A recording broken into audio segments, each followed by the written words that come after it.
అయితే ఐదుగురు ఎమ్మెల్సీ అభ్యర్థులు గెలుస్తారన్న ధీమాతో ఉంది. అయితే కాంగ్రెస్ పార్టీ ఎన్నికలను బహిష్కరించిన అంశానికి సంబంధించి మనతో మాట్లాడడానికి టీఆర్ఎస్ ఎమ్మెల్యే మాజీ మంత్రి దానం నాగేంద్రరావు వారితో మాట్లాడారు. సార్, ఎమ్మెల్యేలందరూ కూడా తీసుకుంటున్నారు, అందుకోసమే కాంగ్రెస్ ఎమ్మెల్సీ ఎన్నికలను బహిష్కరిస్తామని కూడా ప్రకటించారు. దీన్ని ఎట్లా చూస్తున్నారు?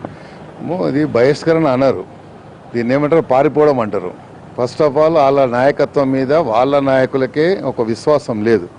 ఒక విశ్వసనీయత కానీ, ఒక నమ్మకం కానీ, ఒక నాయకుడు లీడ్ చేస్తే ఆ నాయకుడు మమ్మల్ని కాపాడుతాడు అన్నటువంటి ఒక ధీమా, ఒక ఇది ఉండాలి, కాన్ఫిడెన్స్ ఉండాలి. ఆ కాన్ఫిడెన్స్ కోల్పోయారు కాబట్టి అక్కడ ఉన్నటువంటి వాళ్ళు ఇప్పుడున్నటువంటి నిన్న వీళ్ళు బహిష్కరణ అంటున్నారు. వాళ్ళ లాంగ్వేజ్లో బహిష్కరణ అంటున్నాము, కానీ ప్రజలంతా పారిపోయినరు అంటున్నారు. రాబోయే రోజుల్లో వీళ్ళు పరిగెత్తడమే, ఎందుకంటే వీళ్ళకు వేరే ఆస్కారం లేదు. ఎందుకంటే ఈరోజు ఒక విశ్వసనీయత కలిగినటువంటి నాయకుడు కేసీఆర్ గారి నాయకత్వంలో ప్రజలకు ఇంత పెద్ద ఎత్తున ఆదరణ పొందినటువంటి వ్యక్తికి మళ్ళీ పట్టం కట్టాలి. ఈ పార్లమెంట్ ఎందుకు వాడు ఇంత పట్టుదలగా చేస్తున్నారు కేటీఆర్ గారు కానీ, కేసీఆర్ కానీ, ఎందుకంటే రాబోయే రోజుల్లో కేంద్ర ప్రభుత్వంలో కీలకమైనటువంటి పాత్ర పోషించాలి.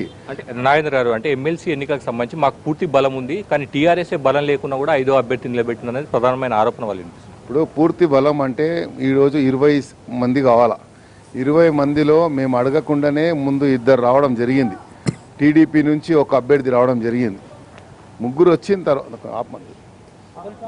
వచ్చిన తర్వాత మేము అడగకుండా ముగ్గురు వచ్చారు. వచ్చిన ముగ్గురు మీద ఏం ఆరోపణ పెట్టారు, ఎంత కొన్నారు అని చెప్పారు. ఇది ఎంతవరకు సమంజసం?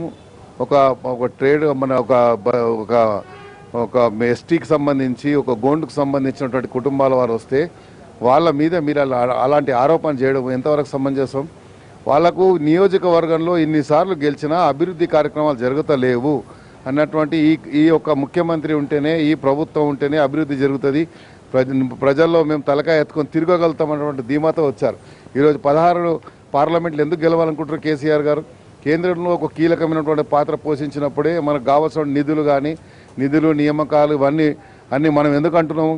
ఎందుకంటే ఈ తెలంగాణ బంగారు తెలంగాణ దిశగా నడవాలంటే ఇది ఒకటే మార్గం అన్న విషయాన్ని ప్రజలు గ్రహించారు.